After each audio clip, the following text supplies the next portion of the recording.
should have so far is a chart with the symbols on it that you have created to represent your family story and family history that you have collected from talking to your parents and your relatives.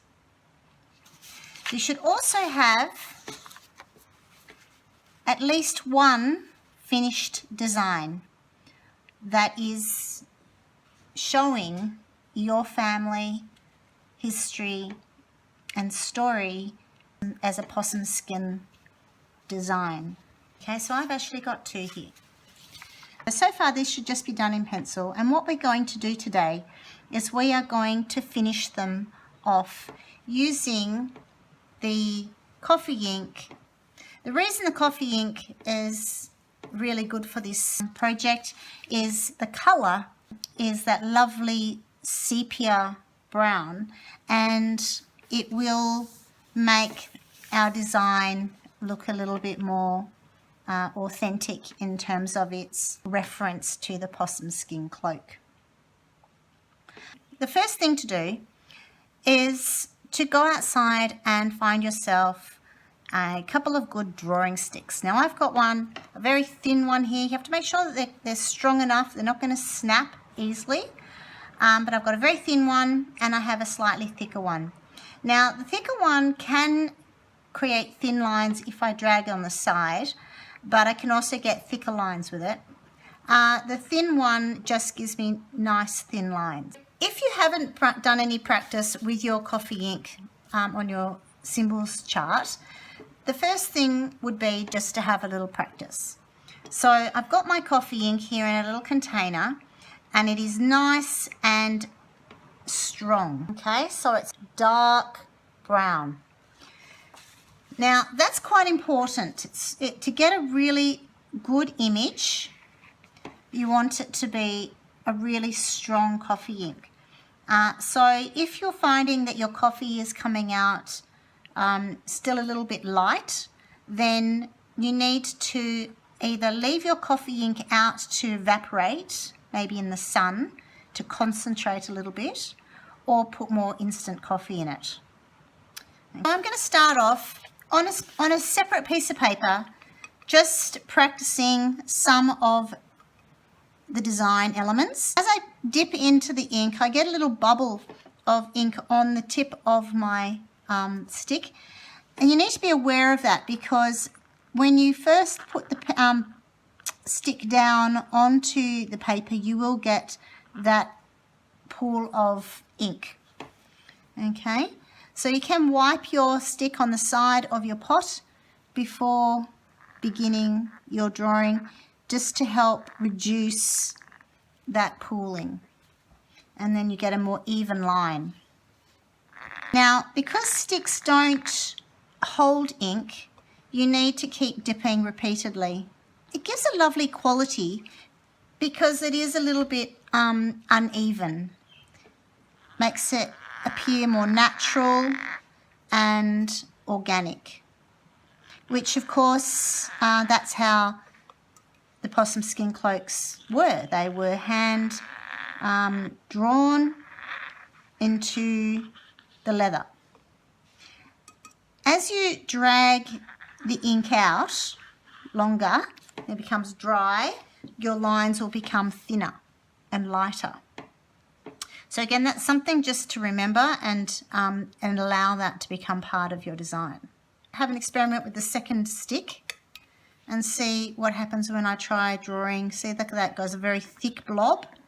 I think that might be a little bit too thick for the fish, so I wouldn't use this stick for the fish. Let's see what it does for the sun. A nice thick line for the sun because it's a bolder, bigger shape. This stick definitely thicker, stronger, bolder lines, and the thin one is much more delicate. Now come to my design. I'm going to select which stick I'm going to use for the different parts of my design. I think I will do the thick stick on the sun and the shape of the moon, possibly these big lines going through the middle, and I think I'll use the thin stick for the rest of the details. Sort of tapping it a little bit on the side of the pot can help create a more regular amount of ink on the stick. And I'm just tracing over the top of my pencil line. Something else that's important when working with wet ink mediums is to move your paper around so that the dry area is always close to where your hand is working, so that you can reduce the chance of smudging with your hand. Turning the paper, always moving towards yourself and the dry part of the page. And then you leave it to let the other parts dry as you move it around. So I'm selecting the parts of the image that I want to have the thick, bolder lines. And I just rotate the picture around, moving the parts that I have already done away from myself so that they can dry while I continue to work on other parts. Okay, so there we have all the areas that I want to use the thick line, and I'm now going to start working with the thin line. So I'm rotating my picture around again so that the area that I began working on, which is where the sun is now closest to me. So I again am not dragging my hand across the wet ink as I work. To keep your hand as best as you can on the dry part of the page, like so. Okay, so if I keep going there, I'll start smudging. So I'm now going to move it around over here and start working on these middle areas. This is my progress. So I extended the weaving cross-hatching type design around and down the side. I have filled in all the little thin lines. I made some extra wiggly lines in the sun, and I coloured in the little church up there by just dipping and putting a puddle of ink in there and just moving it around to colour it in. Okay, I've got a few more footprints down here to do. I might, I'm sort of contemplating whether it might look good to colour in the footprints. So I have some solid shapes in amongst all the line work. This stick is is nice and long, so I can actually reach over a little bit further than was with the other one, because the other one was curved. It's a slow process, it's patient. You don't want to rush it.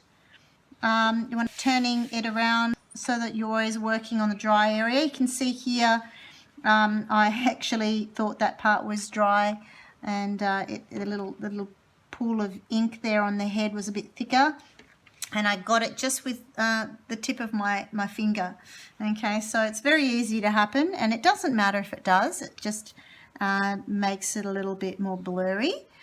But do try and keep it as clear as possible by turning it around, and always working on the quarter that is closest to you, and keeping your hand as much as possible on the outside of the image and working onto the page from the side with the wet ink, and then moving it so that the wet ink is moving away from you, and then you have a dry patch close to you again. Okay, so I think I'm finished. So what I have done is I went through and I filled in the footprints to make them solid. I filled in the church, as I mentioned before. I then chose to fill in the hands. I'm not sure if that's so successful. Kind of possibly I would have been better off leaving them, but that's okay. And I filled in the fish's bodies, leaving their heads white. And then I extended the weaving pattern, and I just put a little bit of a border across the bottom to kind of hold the birds into the picture. I think anymore, and it will be overworked. It's looking quite busy, lots of lines, but it's pretty clear. I can see the symbols, and I could tell the story by looking at my picture.